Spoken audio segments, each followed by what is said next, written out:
Welcome back to Mountain Man's Garage. So I've been absent for a while. There's been a lot going on around the house. A lot of planning going on for next year. Got in an accident with a mixer truck. I rolled it over.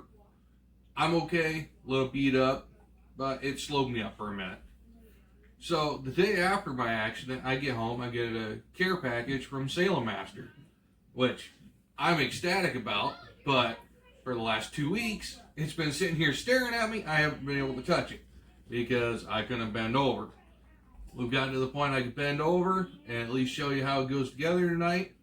And this weekend, we'll give you a demonstration in some blackberries I got to take down for the year. And my wife will be running it because I can't physically do it, but I can run a camera. So, this weekend, you'll get introduced to the old lady, and she is quite the woman. So, what do we got here? We have the Salem Master cg520m. It is a multi-use line and trimmer. Call it what you want. I'll show you what I mean here in the confusion. So we open it up, and first thing you got your line trimmer head. And first thing I notice, my line trimmer head that I got now is about the size of the turn knob on this thing to tighten it up. So this line trimmer head, it's almost 5 inches across. It's huge. So what we got is a 52cc motor on this. Now, if you remember, the chainsaws I ordered up are a 62cc. So we definitely got a big motor on this unit. Okay, then we got our shield for our trimmer head, which is nice, heavy. Can't really twist it all that much. So it'll flex a little bit. If you smack something, it's not going to break, but it's going to protect your shins. And here's the confusion part. So we got our trimmer head, okay, and then they send us the 3-blade cutter that goes with it. This will probably be what's on there when we first start the video this weekend while we're going through the blackberry riders. So can't wait to try that out. Alright, next up, we reach in the box, and we got our secondary straight shaft. This is a straight shaft unit, it's not a curved shaft. So you got all your pieces down here for putting your blade on, or your trimmer head. So all that's good. This is definitely aluminum, but it's heavy. I mean, we're talking this piece here, probably, I'd say at least 3 to 5 pounds. So it's a good heavy unit. And then let's see, they sent us a little fuel can again. I'm going to get into this now because I was just reading through the book and I don't want to give misinformation. This unit, they suggest no lower than a 90 octane fuel in this unit, which is kind of odd. You know, I've never seen one actually want you to run premium, but they want premium in this unit. Around here, that's going to be 92 octane. I'll have to go pick some up because I don't have any proper fuel for this thing tonight. And then your fuel oil mixture, it wants a 40-to-1 oil mix. So that's 40 parts gasoline to 1 part oil.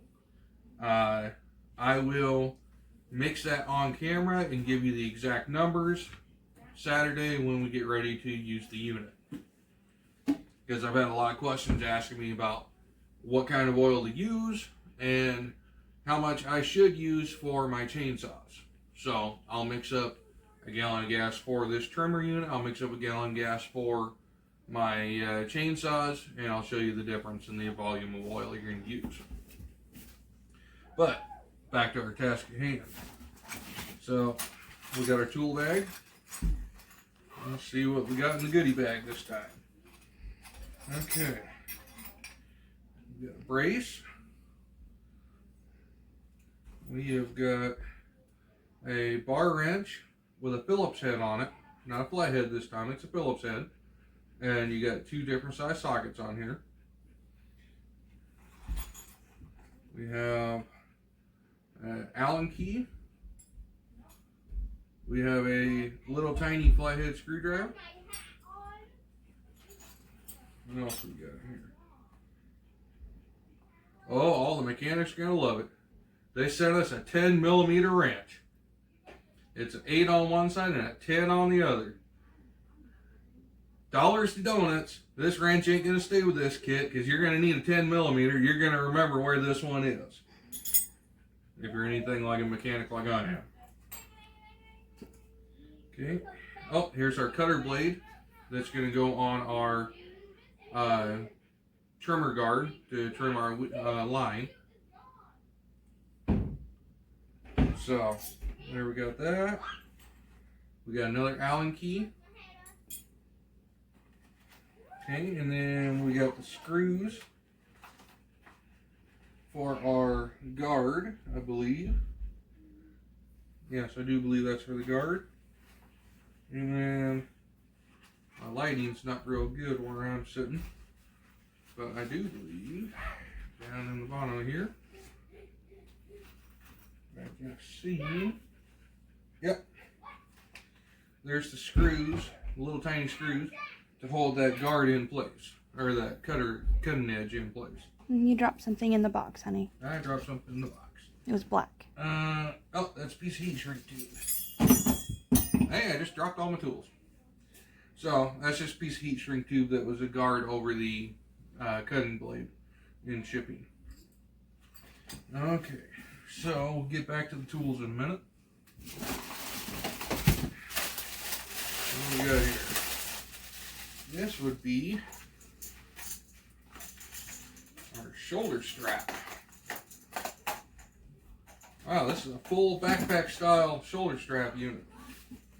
This is, okay, let's see, we got that there, that there.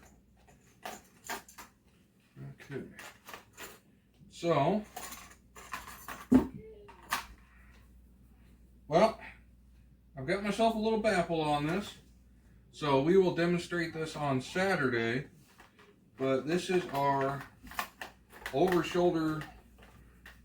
So rather than a single strap, they give you a backpack style strap unit to carry this around.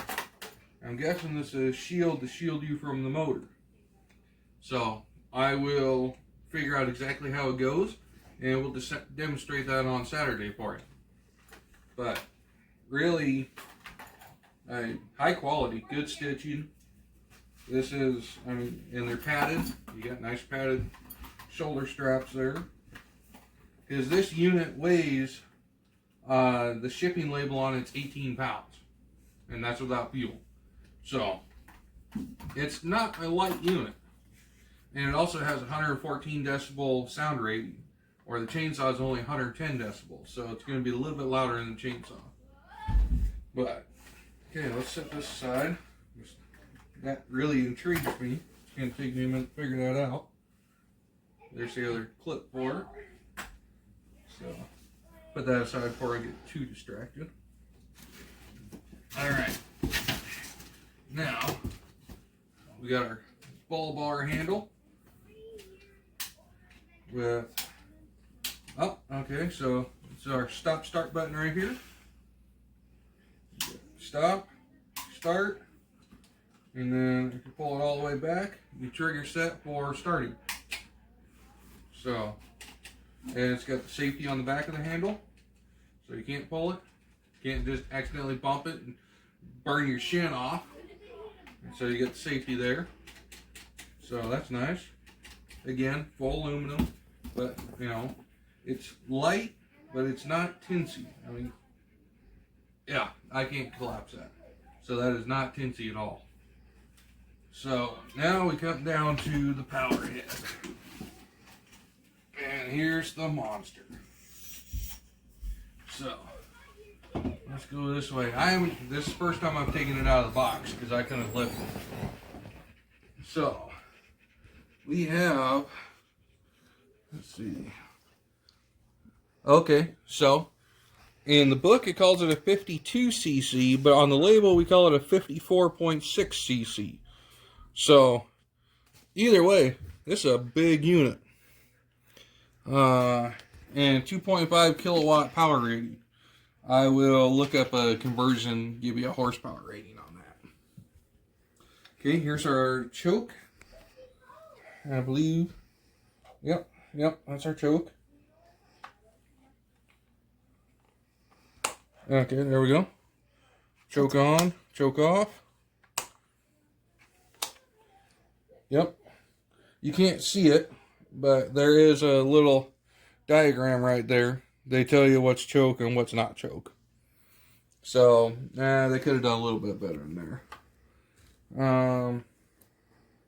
Okay. Let's see. We got a mark for high, so that's our high idle adjustment right there. Or our high fuel mixture. We got a T here. So I'm guessing that's a throttle adjustment of some sort. I'll have to figure that out. Make sure I'm not smacking nothing. Okay, we got a primer bulb on the bottom of the carburetor right there. You can see that. So, okay.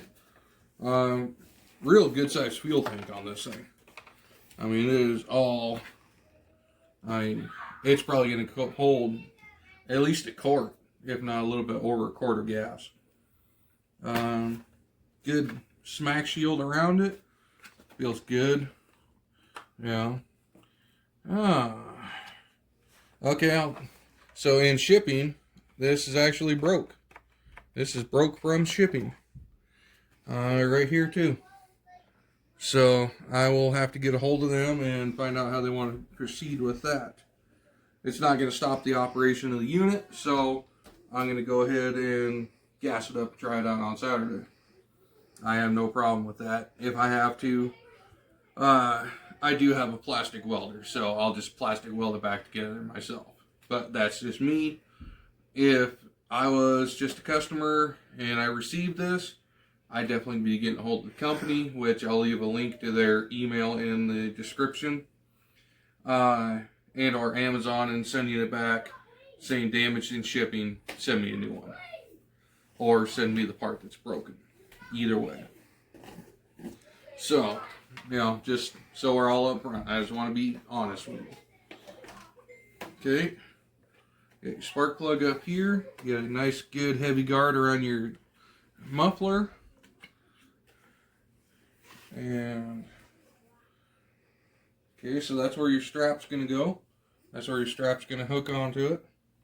So that's your balance point. And it is adjustable. So you can move it up or down depending on what your comfort level is. And then I was watching a video. They did send me a video on how to assemble this. And I want to show you real quick how to put the front bar on, because it's actually quite interesting. So, first thing you're going to do is you're going to take this rubber shipping cap off. Notice you got a guide hole here. Okay? You got a guide hole. And then you got a hexagonal shaft in there for it to turn the head with. Okay? And it looks like, oh, I'd say that, let's see, 1, 2, 3, 4, 5, 6, 7, 8, 10 splines. So that's a good heavy shaft. Alright, let's set this up here. I want to turn it around so you can see it. So we're going to loosen this up. Okay, you see that pop up?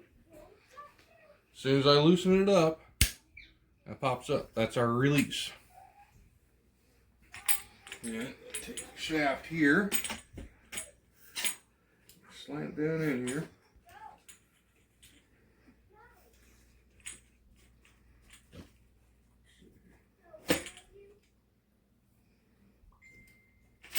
There we go. Okay, so what you do, you slide it in, and so you get your little alligator clip here. There's a push button. So you slide it in, you push that down, and then it will make a liar out of me. Oh, you know what? It needs to spin the head. That's what's wrong. There we go. So it'll click once, you push the finger in, it'll click again, and then it'll lock in. Close your head down and tighten up your wing nut here. You don't have to get carried away with it, but get them tight. There we go. Okay, let's put our handlebars on here. So, I'm going to use the tools again, like all my other videos, I'm going to use tools they send me. I'm not using anything else. Okay. So put the handlebar on.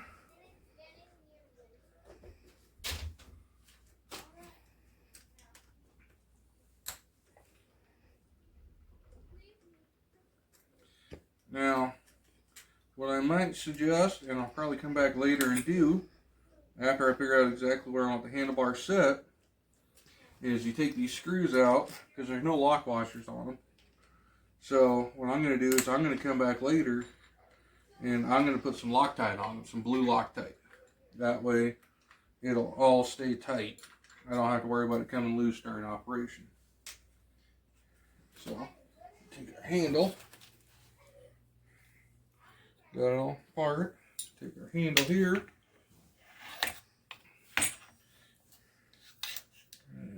About like that. I'm going to say. Right in that general vicinity. And the nice part is, it is adjustable.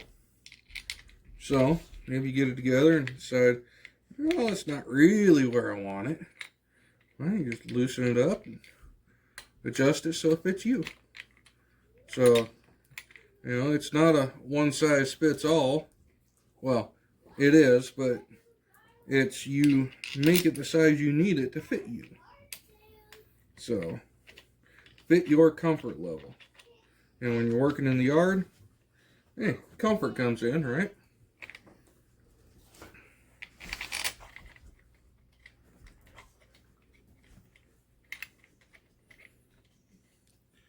And, you know, the other thing this will do is this will allow you to, you know, you can change the pitch of your handles. You can change where it sits on your handle. And just change it to your heart's content until you're comfortable. So, you know, they definitely thought about the consumer on this one, which is nice. Which I've got to say, with most all their products, they really think about the consumer. That's one thing I really like about the company, is they do think about the consumer. And I like to cross tighten these, so you don't end up with one spot really tight down and the other spot not at all. Pardon the audio if my dog starts screaming here in a minute. She's got hot spots on her backside from getting into the cat food again. So we're just going to snug these up good. You know, yeah, we are dealing with aluminum, cast aluminum, so don't crank down on them. You're not trying to bolt it down so you can pull the Titanic. But, you know, make sure it's good and snug so it won't come loose. Done. Go turn off the oven, please. There we go. Okay, we are assembled there. So now, we'll set this aside for a second. And we'll come back and we'll put our cutter on our brush guard. Okay, I already told you. Set that tool down. Okay. So, we got our brush cutter, or our line cutter for our brush guard. Use the knob, turn it all the way up. Okay. And it's going to mount on there. Yep, it's going to go like so. Only one way it can go. Don't mind my kid making the dogs bark. Or my dog attacking the ball out from underneath the weed eater. Okay, come on. So they did it. So what I'm fighting here, there's self-tapping plastic screws, and they did not self-tap the holes yet. So that's, you know, it'll make it fit nice and tight. They won't back out. but it makes it a little difficult to get them started here. So we'll go back to our tool bag and get our bar wrench that has Phillips on it and just drive it home. There we go. Now it's biting in. Oh.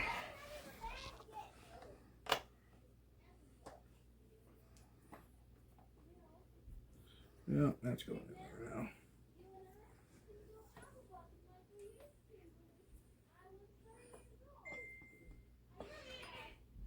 You know, and again, like all my videos, I do this at the speed I'm putting it together. So as long as this video is, other than me talking inside, that's what it takes. You know, I don't fast forward, I don't give you slow motion. You know, I'm doing it at the pace that I do day to day. Tight. It's getting tight.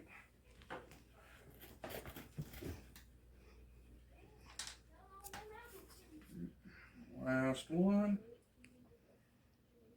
Okay. Right there.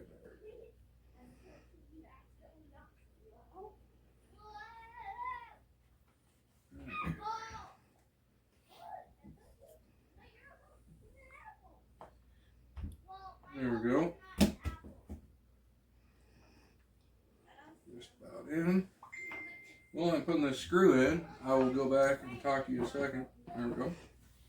I've gotten a lot of questions on my videos, comments about tuning these machines. Mainly the chainsaws. This one I'm sure I'll get some tuning questions as well. And unfortunately, there's not a one size fits all for a tune. The factory sets them at where they should fire up and run, which is great. Now when it gets to your house, depending on your elevation, your humidity, your fuel, you're going to have to adjust the carburetor a little bit. It's a common fact of owning a piece of equipment. It's brand new. You're going to have to reset something on the machine. Is there a wax on, wax off? Honey, the camera's way off. Sorry. Is there a wax on, wax off to it? No. It all is make little minute adjustments and try it. And by minute, I mean if it's not running quite up to what you want, turn, you know, say it's not quite sounding like it's going to hit the high end all the way. Give it a quarter turn, one direction or the other. If it makes it better, great. If it makes it worse, okay. Go a half turn the opposite direction. That makes it a quarter turn from where you started in the opposite direction, and give that a try. And you can try that just a quarter turn at a time until you find that sweet spot where the motor's happy. That's the best wax on, wax off, easiest thing I could tell you with adjusting these carburetors. Is just take your time and a little bit at a time. A little bit left, a little bit right, and you'll get it tuned in so it runs sweet. I've actually been talking to a couple of guys that have been watching my videos, and on my smaller 38cc saw, they're, hey, sounds like you're running rich at the top end. And I gotta say, yes, I was. I adjusted the carburetor out like they suggested, and sure enough, I was running too rich, leaned it out a little bit, saw it's cutting a lot better. So, you know, thank you for those who mentioned it. And, you know, I'm not the master of small engines, you know, but hey, I'm willing to take advice, so that helps. Alright, so now we got our guard here. Okay. So, what is going to happen?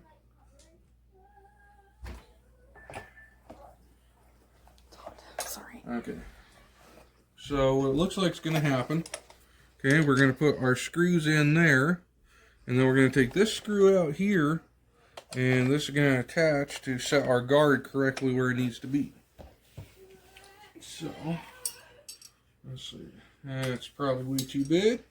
Yep. Okay, we'll go to the other one. There we go. Now, you're going to see this Allen key. You're going, why is that so blasted long? I'll show you. Don't worry. Because when I first seen it, I questioned it myself. So, take the screw out. Put it right back in with the guard.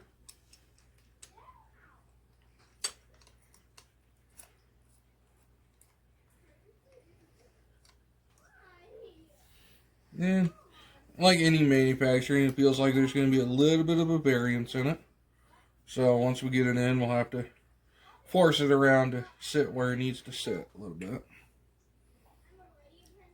I mean, you can see right there, as soon as I tightened up that screw, it pulled down a line. Okay, that's just a manufacturing defect. Just, you know, pull it over, put it back where it needs to go. Not that big of a deal. Okay. And these have captured nuts in them. So, they do have captured inset nuts in the plastic. So that's nice. You're not dealing with nuts and washers. Yeah, they did think about that.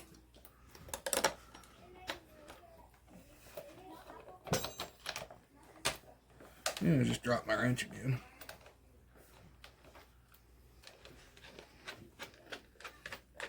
Another thing that's been slowing us down is, well, it is November.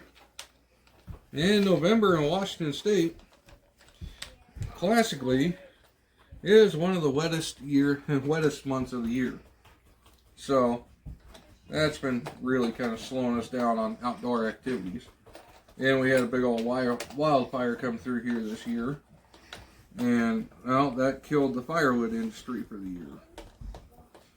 Some guys are still out cutting, but I gave it up pretty much due to the COVID issue.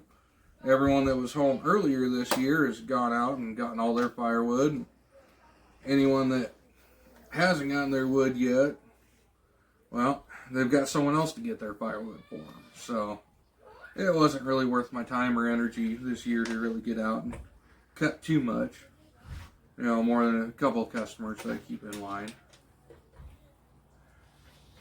So, means these are inset in plastic. We're not going to get carried away with it. We're just going to snug them up pretty decent.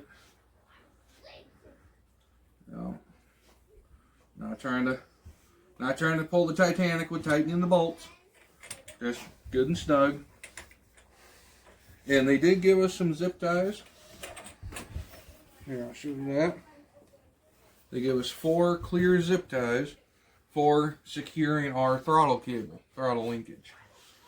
So, once I get that set exactly where I want it, then I will zip tie it to the main shaft and get it all anchored away correctly. Don't lick my foot, dog. Yeah, also, a little thing here, I just noticed that my cable runs in front of my handle instead of behind my handle, so I might like that. I might take it apart and change it later. We'll have to see. So, now what I wanted to show you on this cutter head. Oh, that sounds nice and convenient. So, take this nut off, which, okay, this is what I wanted it to do. You got an eye-lock nut here, okay? Well, it won't come off. 2 things. Number 1, that's where the really long Allen head comes in. Because there is a hole right here that the Allen head goes into. And we spin the shaft around. Right there, corresponding hole that locks it all into place. Now, we get our handy dandy bar wrench and we go to take it off. Hey, wait a minute, that feels like it's getting tight. It is. It's left-handed threads. So, if it's not coming off, you're not crazy. It's left-handed threads. So, take that off. Take that off. packing styrofoam in there. So your main spacer, your big spacer, is going to stay there. I'll take it off and show you. Okay, it's got the keyway in it for the driver, and we have a 6-key slot, and as well as the Allen head coming through the side and poking through this keeper. It also goes straight through, so it's not just trying to catch the edge of this little lip. It goes all the way through. So that's a really nice design feature. So put that on there, locks it in. Okay, now you want to put your head on. Now say you want to put your knife head on. Okay, now let's see. Okay, that's what I was kind of afraid of. They do not give you a label. Oh, you know what? That's because it doesn't matter. It has cutting edges on both sides. Both sides are tapered knife edges. So it doesn't matter which direction is up and down.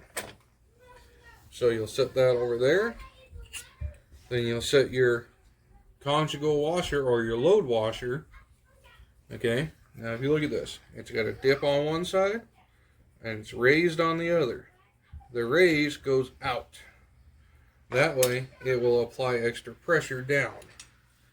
And then you put on your big silver piece, and then you put on your nut.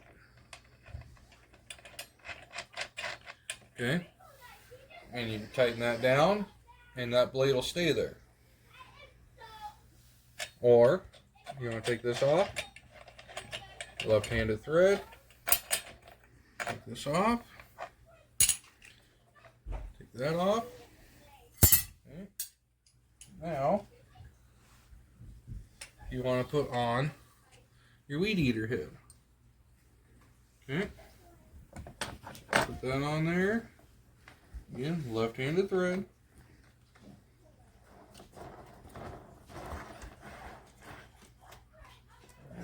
And you snug it up.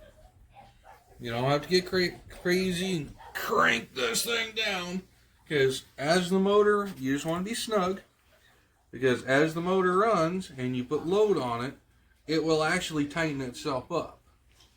So if you go to take this off and change your head, and you're going, I didn't put it on that tight.